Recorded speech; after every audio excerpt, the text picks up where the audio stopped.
السلام عليكم ورحمة الله وبركاته. خبجمتوتا في جالتمتوتا دعوتوتا فينا ميديا مرافق جرا سجنتا والأضيفتا قبلني خلفنتا سجنتا والأضيفتا فينا خيستي نمني قبلني دفني نما حيوفي أقسم جا شيخ فينا الشيخ جمال علي توجين خن قافي في ديبسا خنقولو تها هم لما سجنتاتي نفانا ترى نفانا جرادان أفيراتين خيوفك خير الدنيا ما بنسى ملة بريدة كبد برف كيسا نوف كونون سالميتو ام اف جبسا نوف كونون سالميتو ام اف جبسا ولجا خبجمتوتا في جالتمتوتا دعوتوتا فينا جمجا nama wal odeeffata seenaadhaatiif qabanne wal odeeffata sagantaatiif qabanne dhufne sheekha keenya Sheekh Jamaal Aliitii wajjin gaafii deebisaa xiqqoo takka kan goonu taha sheekha keenya assalaamu alaykum wa rahmatullahi wa barakatuh. Wa alaykum assalaam wa rahmatullahi wa barakatuh. Guddaa galatoomiin siin jaagawaan sagantaa jechuun gaafaraa amna deemnu jirturraa miila deeffattee xiqqoo nuuf nu qabdee jechuudha asitti gaafii fi deebisaa nu wajjin godhuu keetiif maqaa hedduu takkaatiin si galatoomfanna. Isinis akkasumatti miidiyaa keessan humna uwwituu amma lafaa khaatirratti na hirmaachisuu keessaniif na afeeruu keessaniif galatoomaan isin ol galatooma ulfaadhaan isin jaa. Tolee sheekha keenya guddaa galatoomiin siin jaa jalqaba irratti jechuudha garaagarummaan gaafa ati biyya tana dhuftee bara dheeraa akka himtutti jechuudha amna waggaa 5 waggaa 6 kana dura jechuudha fi amma yeroo amma ati dhufte kanatti jechuudha garaagarummaan jirtu maali gaafasii fi amma yeroo hundaa biyyi takka namni biyya keessa jiraatuuf haala jiraatus yeroo qabsootis walumaan deeman yeroo nageenyaatis walumaan deeman yeroo nageenyi hin jirre walumaan nageenyi hin jirre har'a dura gaafaan dhufu biyyarraa hoggaan bahu sodaachaa akkasuma dhooyifachaa waan asitti hojjennallee dhooysinee guyyaa galullee dhooysinee akkasittiin deeme har'ammoo nan dhufa jee dirree baaseen dhufe waan asitti hojjetamus hawaasa keenya hooggantoota qeeroo akkasuma manguddoo teenya sheekotii teenya hayyoota keenya wajjin wal agarree hawaasni keenya kaas jiraatu kun akkamitti jiraachuu qabaa qabsoo biyyaa irratti garamiin hirmaachuu qabaa maal gumaachuu qabaa waan jiru marii babbareedaa ifaa bilisatti dirree baanee marihannee guyyaa akkanaatiin deema jee himadhee dhaammadhee nagee wal bira kaayyannee deemuudhaaf karaa bu'ee jira garaagarummaan jiru kanuma jechuu ni dandeenya gabaabatti. Tolee guddaa galatoomiin siin jaagaa akka ati naa himtetti jechuudha waa hedduudha. Lammaffaan ammoo yeroo ammaan tana jechuu keessattuu haalli biyya teenyaa hedduu takka gaa hawaasa biyyaatis ta'e hawaasa biyyoota idil addunyaarra jiran kan biyya teenyarraa yaachisaa jira. Keessaafuu jechuudha dhumaatiin uummata keenya irratti gaggeeffamaa jiru dhumaatii haalaan nama gaddisiisuu fi haalaan gaa wantoota adda addaa fedhii adda addaa nama kaasurraa tokko keessaafuu rakkoon tuni rakkoo baha Oromiyaa magaalaa Dirree Dhawaa keessatti guyyoota dabran torbaan ni ta'a torbaan irraa kaasee haga ammaatti gaa haga guyyaa har'aatti illee deemaa jirti. Rakkoon tuni jechuudha maal irraa ka'uu dandeesse xiyyeeffannaan mootummaan kannee fi irratti xiyyeeffachuu dadhabee hoo maali rokni isiidhaa kuni maal haala kamiin beekamtii dhabde? Wanni jiru akka waliigalaatti jijjiirama dhufe kana hawaasni hundi muslimaa fi kiristaanni warri biyya keessa jiruu fi ala jirus dargaggeessaa fi manguddoon qabsaa'otaa fi naggaadeen sheekotaa fi abbootiin amantaatii fi abbootiin gadaa ilaalchi har tokko deebi'uudhaan jijjiiramni hangimma jiru kun dhufe. Jijjiirama dhufe kanarratti amma rakkoon ammaan tana dhufte kun bakka irraa mul'atu hooggantoonni hawaasa keenyaa ka biyya keessa jiran ilaalchi isaanii garagara ta'uu nama agarsiisa. Maqaaf Oromoo bulchuu jira biyya keessatti Oromoo miidhamu jira. Hooggantoonni Oromoo ka biyya keessa jiru ka biyya keessa hoogganu jiru akkaataan itti ilaalamu akka manguddoon teenya alaa hamma gaalaa keessaa hamma baalaa jaansan namoonni alatti ija guddaadhaan namni ilaalu biyya keessatti wanni isaan hojjechaa jiran xiqqaa ta'uu dhabu ilaalchi isaanii garagara ta'uu dhabu kana nama agarsiisa. Oromoon biyya bulchuuf biyya hoogganuuf maqaatti fuudhee maqaa malee rakkoon Oromoo irra jiraachuu nama agarsiisa jechuudha. Akka maayimaasaa afaan Oromootti arba qallee harka duwwaa gallee jaansanitti wanni jiru amma kanaa jira kana kun sirriidhaa miti hawaasni keenya ilaalchi isaanii tokko hooggantoonni siyaasaadhaa beeytonni keenya ilaalchi isaanii gar tokko deebi'uu qaban wal deeggaruu qaban wal diiguu qaban caasoo walitti dha'uu qaban ilaalchi isaanii gar tokko deebi'uu qabanii jijjiiramni jiru kanaa jira ammas akkuma waliigalaatti arra beeyna malee buruun beeynu akka keessa dhufan beekan malee akkatti deeman hin beekanii fuuldura sodaachisaa ta'uu yoo tokko ta'uu baanne yoo waliin tarkaanfachuu baanne yoo wal mari'achuu baanne yoo mariin hiikachuu baanne wanni fuulduratti deemnu waan nama sodaachisu ta'uu nama mul'isa. Tole hedduu takka jechuun haalli yaaddeessaa keessa jirti gaabiitti teenyaas akkuma beekamu jechuudha. Akkasuma haalli biyya keessa jiru jechuudha siitu gaa biyyarraa dhufe keessaafuu jechuudha yeroo ammaan tanaa roga amantiitiin jechuun waggoota 27 dabranii fi kanneen amma jechuudha keessa jirru kana hedduu takka garaagarummaa guddoo jira. Keessaafuu jechuudha warri aangoodhaaf filatamee majlisa ijaamee jechuudha majlisoota keessa hojjetu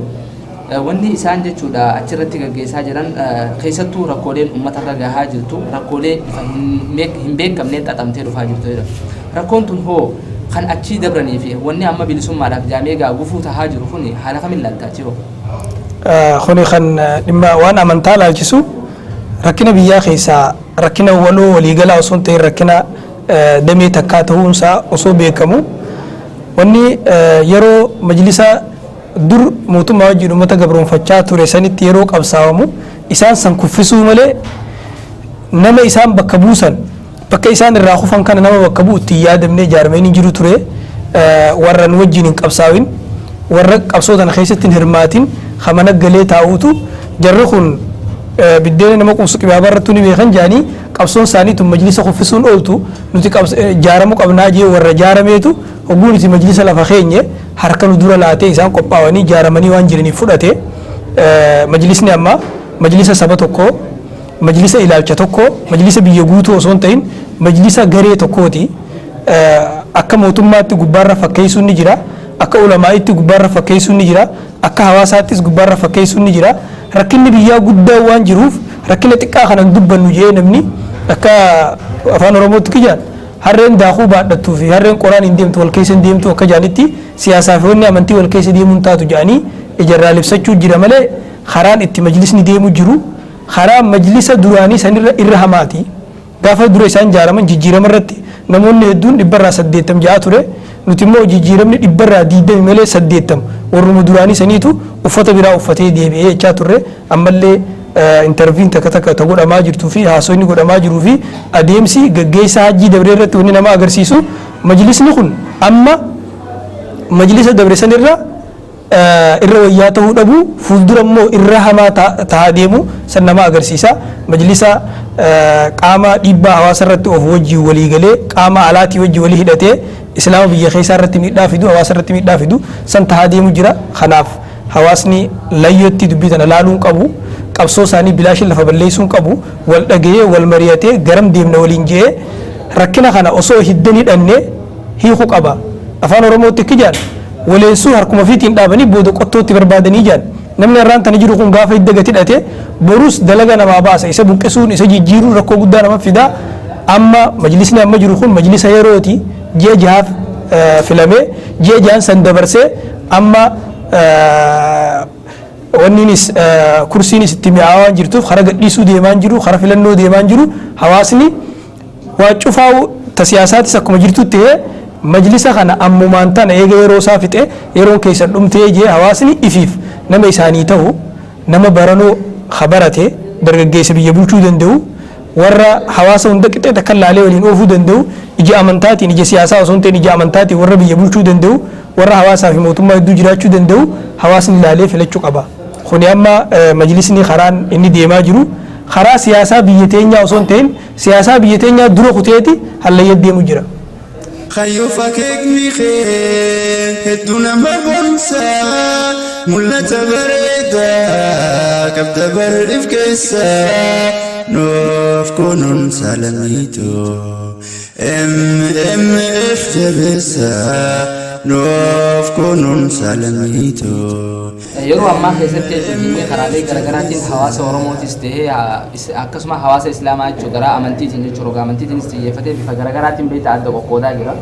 haala akkamiin jechuudha qoqqoodamisa kana dura dhaabbatanii dhaabchisuu jechuun yookaan ammoo dhaabuu danda'an jettee yaadda. Namni waan dabareerraa gorsan fudhannee fuulduraafis gara deemuun beeku jijjiirama biyya tana keessatti dhufe jijjiirama ja'amu kana kiristaanaa fi muslimni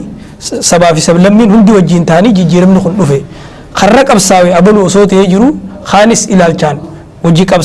qabsaa'uun kaanis dura dhaabbachuu dhabuun jijjiiramni kun dhufe ammallee akkasitti amantaa fi amantaan osoo walitti hin buune sabaa fi sabaan osoo walitti hin buune gandaa fi gandaan osoo walitti hin buune kutaa fi kutaan osoo walitti hin buune tarkaanfii takkaan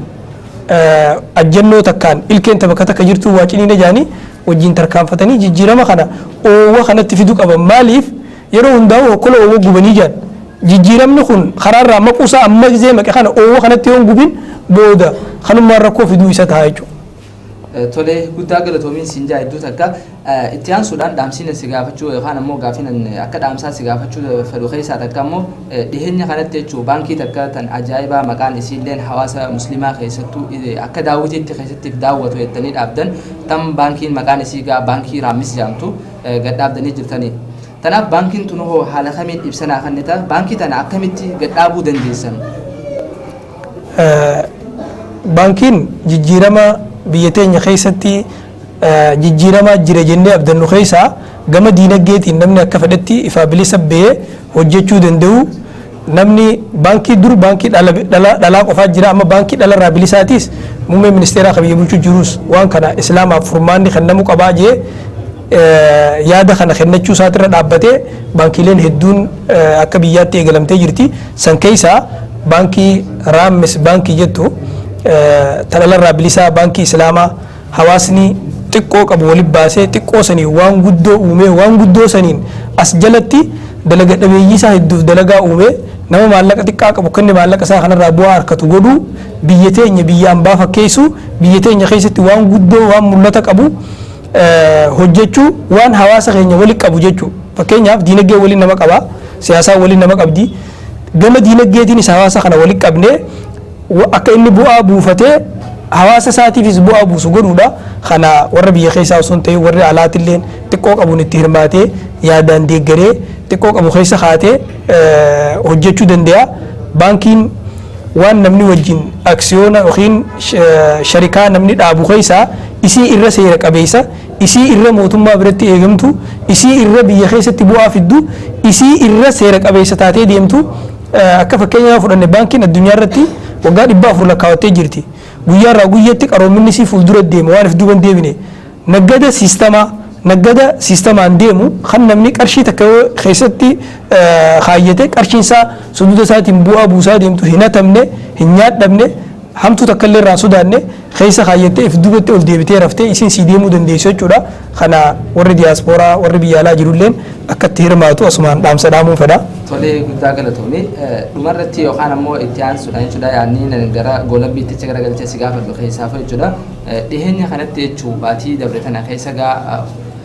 ulamaa'ilee urjiilee lafaa tahan keessattuu jechuudha namoota lama tokko biyyarraa tokko ammoo akka addunyaattuu gaafan bikka jechuun hedduu uummanni musliimaa jechuudha itti argamu iddoo uummanni baay'inaan itti argamu jechuudha magaalaa gaa kabajamtuu fi jaalatamtuu akka quraanaattis dubbatamtu keessatti kan du'e jechuudha sheekha keenya. Isaan kana hoo jechuudha Sheekh Muhammad Amin Al-Farrootii fi akkasuma Sheekh Jamaal Allee kana gadda guddaa amma deemaa jiru kana keessatti jechuudha nuti ati kanam tokkotti maaltu si dhaga'ama waan kanoo akkamiin ilaalta ulamaa'in nu keessaa deemu jechuun haala kamitti mil'attee ilaalta kanam tokkotti. Dura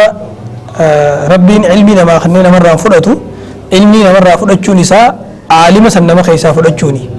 Sheekh Muhammad Amin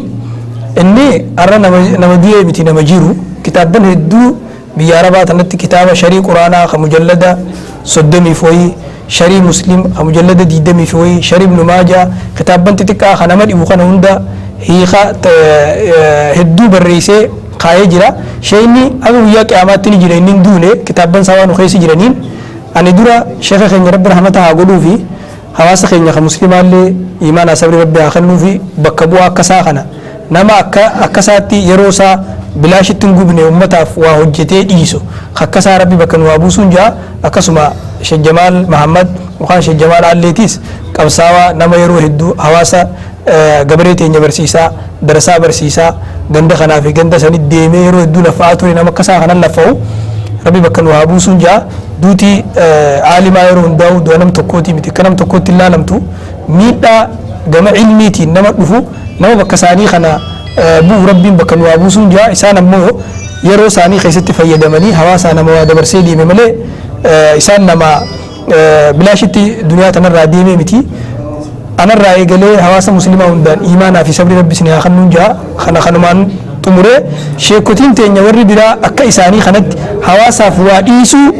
إرتي حلال لتنيه إرقاء تندبر سور باتا تولي تمر رتي جودا دامسياتي حواسا أورمو خلي خيستو حواسا إدل الدنيا رتي جو كجان لجتة غاغر فجأة جرو خنا قبضو خيستو واي توكما ولي وجين قبساو أكسما ولي وجنا دابتشو في والديغراني والغرغارو خيستي تمر رتي جودا دامسياتي أمتا خيني إدل الدنيا خجراني في قبضو واي خنا رتي هو مال فكاتا حالا خمين قول أبدالا قباب دوتو ونين جو حواسا خينيان واغري جرون توني كتابة قرامين دمني namni jiruu irraa isoo qaraa akka irra dabarree dhufnee fi akka amma keessa jirruu fi akka fuulduraatti soggaalaallee hawaasa keenya wanni dhaabnu amma booda amantaafis diinagdeefis siyaasaafis hawaasummaafis tokko taanee wal dhageenyee wal mari'annee wal jala deemnee waliin yoo waa goone malee hawaasa addunyaa keessaa hafaa deemna akka nafne bifa kanaan kana qabannee tarkaanfannuu hin jaa tajirtus jabeeffannee ta fuulduraallee tokkummaadhaan har'a sossoonuu hin jaa. tole sheekha keenya guddaa galatoomii